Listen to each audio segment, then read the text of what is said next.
Yo, subscribe. Pheno Boxing. Now enjoy the video. Vergil, well, thank you so much for taking the time.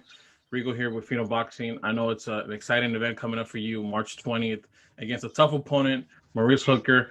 Two guys from Dallas. I don't think we've seen top 10 guys face each other in Dallas. So, how exciting is this process for you to know that you're going to be facing Maurice Hooker on March 20th?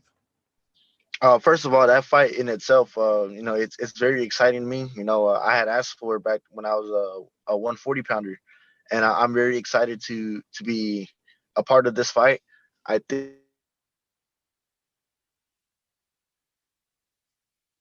that even better winning, so that just makes the fight even better. I know a lot of fans are going to go and they're going to enjoy the fight. And I mean, yeah. Other than that, I'm just when I heard the fight that was announced, I had no words. I'm like, when my dad told me, I'm like, really? Like, that was my reaction. I'm like, it doesn't sound like a lot, but inside it was like a lot of emotions erupting inside me. So I'm Definitely. really looking forward to it. Yeah, definitely. And not only that, obviously it's a great fight, but there's gonna be fans in the arena. Obviously, you fought Samuel Vargas at India with no fans. How happy are you that they're gonna see fans are gonna be able to be part of this event and actually most likely sell the place out? Oh yeah, I'm very excited for it. I'm very happy, and especially like I said, it's in Dallas. If I wanted to fight in front of fans anywhere, it would be in Dallas. Especially with fighting another person that's from Dallas.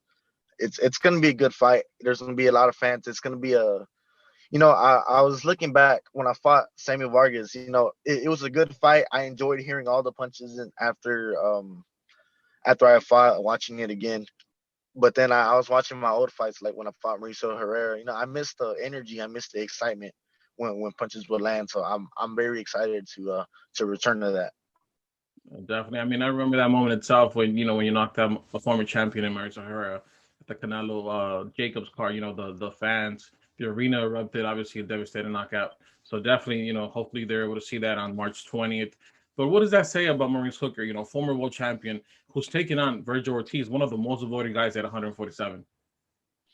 Well, first of all, I give him a lot of I don't want to say props, but I'm very happy that he took the fight because there's not a whole lot of fighters out there that take the fight regardless, especially when a top 10 fighter.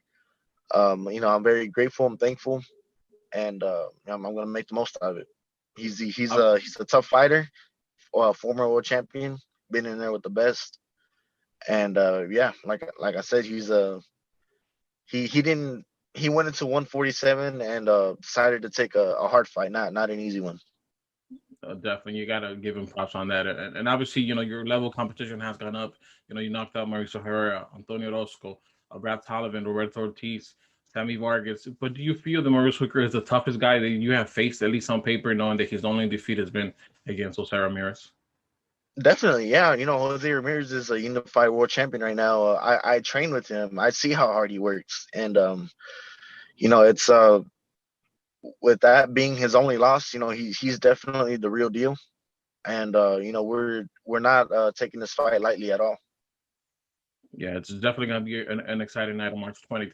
How do you see the fight playing out, and what would be the perfect scenario for you to walk out a winner on fight night? I think maybe I think it starts out maybe like at an okay pace. I don't think it's gonna start out slow. I think it's gonna start out. We're still gonna fill each other out, but the fans are still gonna enjoy me the first few rounds. Um, and like I said before, I don't look for the knockout, so I'm not gonna say that I'm not gonna knock out him in any round. If it goes the full 12 rounds, it's gonna be action packed. It's gonna be a good fight for the eyes to feast their eyes on. And other than that, it's just I can't tell you step by step because I really don't know. So the way I go with the flow. I improvise. I do what's right at the moment.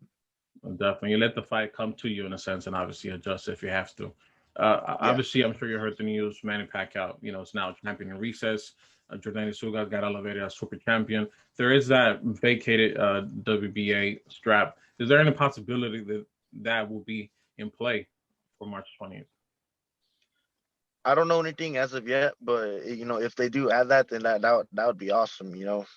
I've been waiting for an opportunity like this to get a world title, I feel like this would be the perfect fight. You know, two top 10 welterweight fighters. Why not? Yeah, obviously, it makes total sense. Obviously, you are the WBA gold champion. Whereas Hooker, a guy who's highly rated, former champion as well. So in a sense, it will make the perfect scenario. But hopefully, it does. I want to ask you, obviously, Manny Pacquiao, champion of Reese's. I know this is a fight that you've been gunning. I mean, you've been gunning for Manny Pacquiao, Earl Spence, pretty much the top guys. Do you feel that if this fight becomes for a world title, that would open the doors for you to face, even if it's Manny Pacquiao, Earl Spence, or Ugas, or maybe like a Keith Thurman? Yeah, definitely. Maurice Hooker is right there. If I happen to beat Maurice Hooker, the doors just open up. It gives me enough credibility for these guys. But okay, this guy's here, or maybe the promoters. Okay, you kind of have to fight. You have to fight Vergil now because he's up and coming. So that's basically what I'm hoping for. Definitely.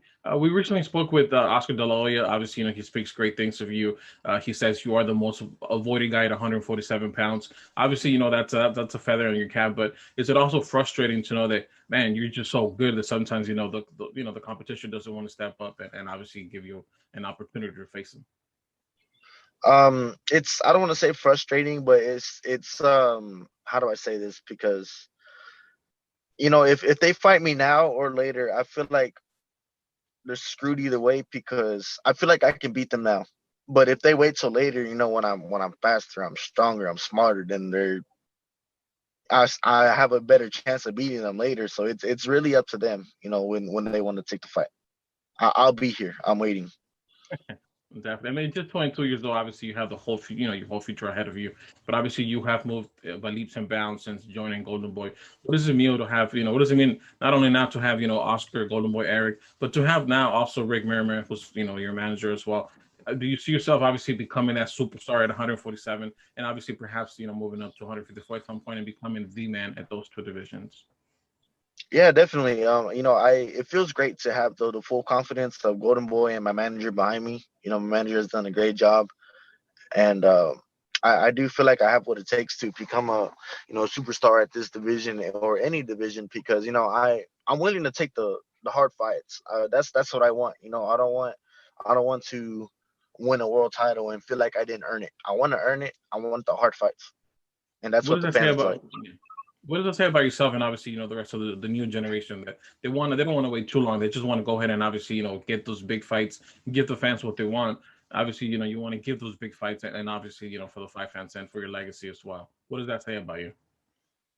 Um, I don't know if I'm the right person to ask, but I mean, I feel like I'm just a straightforward guy. That's just me. If I say something, I'm gonna do it. When I go to the store and I say I'm gonna get that, I get it, and then I leave. People tell me I'm a boring shopper, but that's just how I am. If I say I'm gonna do it, then I'm gonna do it, and there's no taking adventures around or whatever. I go straight to it. Definitely. Well, thank you so much for taking the time, Virgil. Last question. Obviously, you have walked out with Shark. I think a couple few songs, Mexican songs, and then I think it was the Shark song you came out with once, if I'm not mistaken. The Yeah, what was the song? Are you The talking about shark. the baby shark, the The baby Baby shark Shark. Yeah, song? that was the Baby Nah, Shark. You came out to that one, right? Was it the Houston? no, Is that what it I was? didn't. I Oh, I okay. didn't. I Yeah. was going to in my Houston fight, but they didn't get enough likes or retweets on it. It was one of those. Oh, okay, definitely. I remember seeing it. Obviously, yeah, it was on the Jaime Munguia, at Yeah, Fight in Houston. Yeah, yeah. Did you have a song with yeah. you coming out fight night? Not yet. Sometimes I don't even know until the day before. Yeah. Definitely. And I know you got your Twitter back now. Work if obviously work if fight fans follow you on Instagram and Facebook and Twitter. Just follow me at Vergil Ortiz. Make sure you spell it right. Vergil Ortiz. And yeah, that's pretty much my name on everything. Definitely. Well, Virgil, thank you so much for taking the time. We'll look forward to seeing you on Fight Weekend Dallas, and obviously we're expecting a great event. And I know the fight fans are definitely going to get their money's worth on the zone on March 20th. Thank you for the time. Of course. Thank you. Thank you. Thank you, Gabe.